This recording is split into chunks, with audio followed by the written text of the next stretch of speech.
ଖ୍ରୀଷ୍ଟରେ ପ୍ରିୟ ଭାଇ ଏବଂ ଭଉଣୀମାନେ, ଆପଣମାନଙ୍କୁ ପ୍ରତ୍ୟେକଙ୍କୁ ଆଉ ଗୋଟେ ଭିଡ଼ିଓକୁ ମୁଁ ସ୍ୱାଗତ କରୁଅଛି। ପ୍ରିୟ ବନ୍ଧୁଗଣ, ଆଜିର ଭିଡ଼ିଓରେ ଆମେ ଦେଖିବା ପ୍ରଭୁ ଯୀଶୁଖ୍ରୀଷ୍ଟଙ୍କୁ କେଉଁଠାରେ ବିଚାର କରାଯାଇଥିଲା।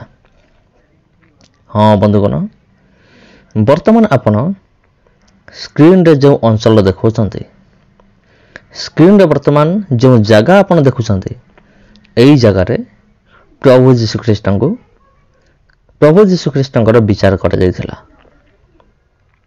ଆଉ ପ୍ରଭୁ ଯୀଶୁଖ୍ରୀଷ୍ଟଙ୍କୁ ଶତ୍ରୁ ହସ୍ତରେ ସମର୍ପଣ କରିବା ପରେ ଏହି ସ୍ଥାନରେ ପ୍ରଭୁ ଯୀଶୁଖ୍ରୀଷ୍ଟଙ୍କର ବିଚାର କରାଯାଇଥିଲା।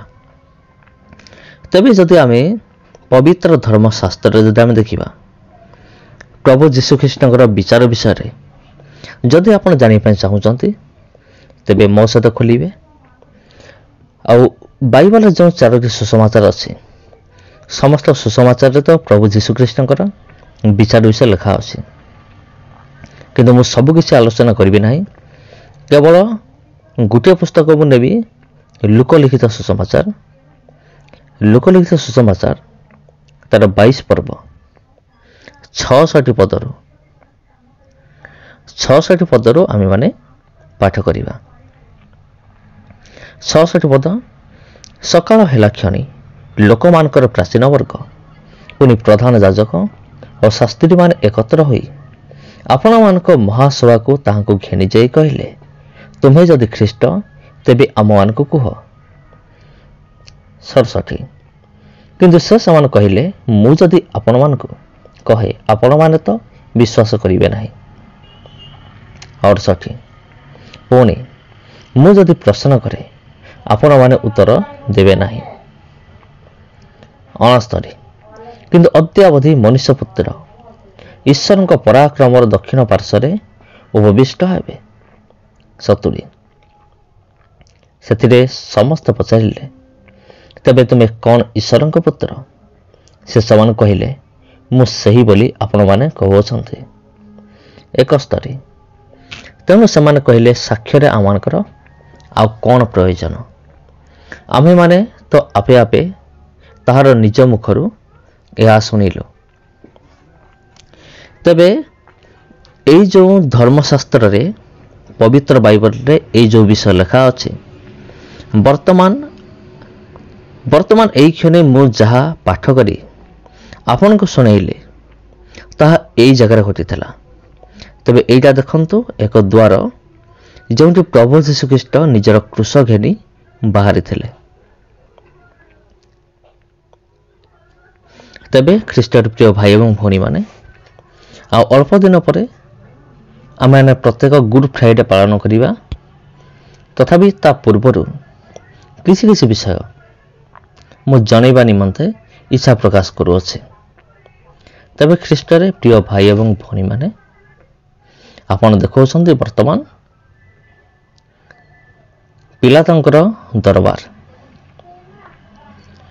ଆଗରୁ ପିଲାତଙ୍କର ଦରବାର ଥିଲା, କିନ୍ତୁ ବର୍ତ୍ତମାନ ସେ ସମସ୍ତ ବିଷୟ କିଛି ନଥିଲେ ମଧ୍ୟ କିଛି ଚିହ୍ନ ଆମ ପାଇଁ ରହିଯାଇଛି, ଯାହାକୁ ଦେଖିଲେ ଆମେମାନେ ଜାଣିପାରୁଛେ, ହଁ, ଏହି ଜାଗାରେ ପିଲାତଙ୍କର ଦରବାର ଥିଲା, ପିଲାତଙ୍କର ସିଂହାସନ ଥିଲା, ଆଉ ପ୍ରଭୁ ଯୀଶୁଖ୍ରୀଷ୍ଟଙ୍କର ବିଚାର ଏହି ସ୍ଥାନରେ ହେଇଥିଲା। ତେବେ ସମସ୍ତ ବିଷୟ ଦେଖିଲା ପରେ ଆପଣ କିପରି ଅନୁଭବ କରୁଛନ୍ତି, ମୋତେ ନିଶ୍ଚିନ୍ତ ରୂପରେ କମେଣ୍ଟ ମାଧ୍ୟମରେ ଜଣାଇବେ।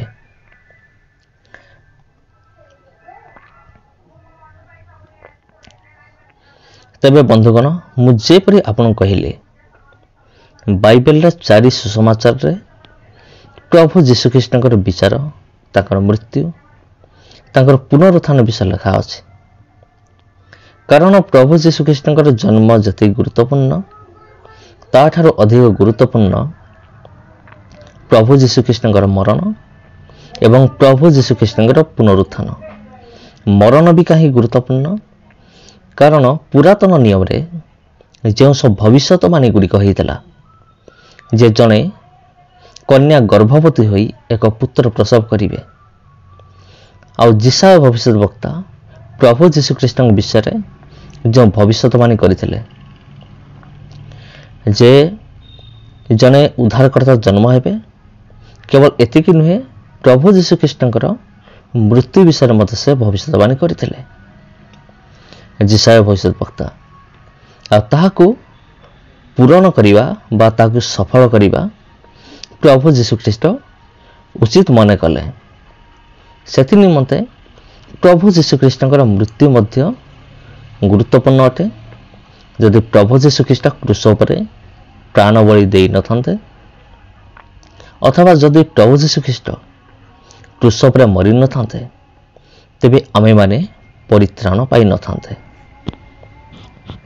तेणु तांकर मृत्यु गुरुत्वपूर्ण, तांकर पुनरुत्थान मध्य गुरुत्वपूर्ण।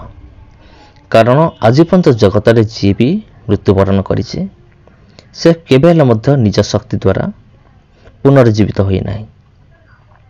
केवल प्रभु जीशुख्रीष्ट एकमात्र परमेश्वर, जी कि निज मृत्यु पर आउ थे से शरीर नहीं पुणी थे पुनर्जीवित होइछन्ते। तेबे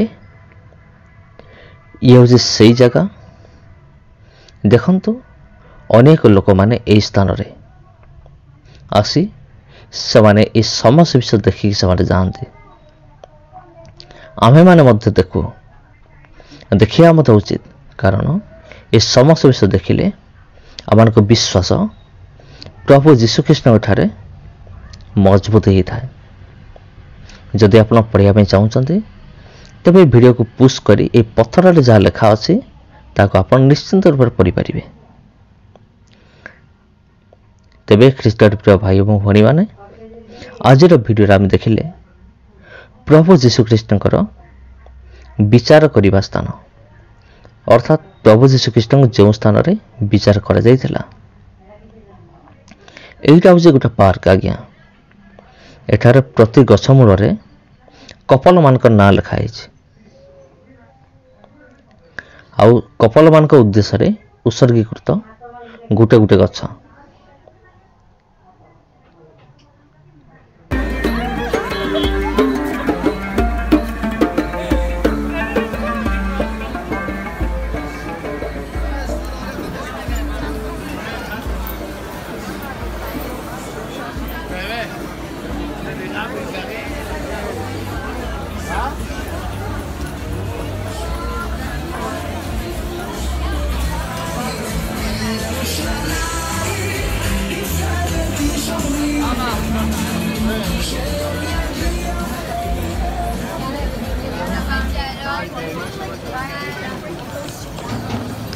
इस्राएल देशर मार्केट आपण देखंतु।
तेबे ख्रीष्ट प्रिय भाई और भनी माने बर्तमान आप देखुं वेस्टर्न वाल इस्राएल देशर वेस्टर्न वाल और जो जगह जिहुदी माने एवं मुसलमान माने से कौन करते यही जगह से प्रार्थना करते कांथ पाखे ठिया कांथ उपरे हाथ रखिकी से माने प्रार्थना करते। यह हूँ तांको देशर नियम। तेबे प्रिय बंधुगण आपण मान प्रत्येक को मोर आंतरिक नमस्कार। वीडियो जदि भल लगी तेबे अन्य मानक मध्य वीडियो को शेयर करिवे। तेबे आज एठार मु विदाय नउछि। पुणी थरे देखाबो आपनक सहित आउ गोटे वीडियो रे आउ गोटे अध्याय रे। समस्त को नमस्कार।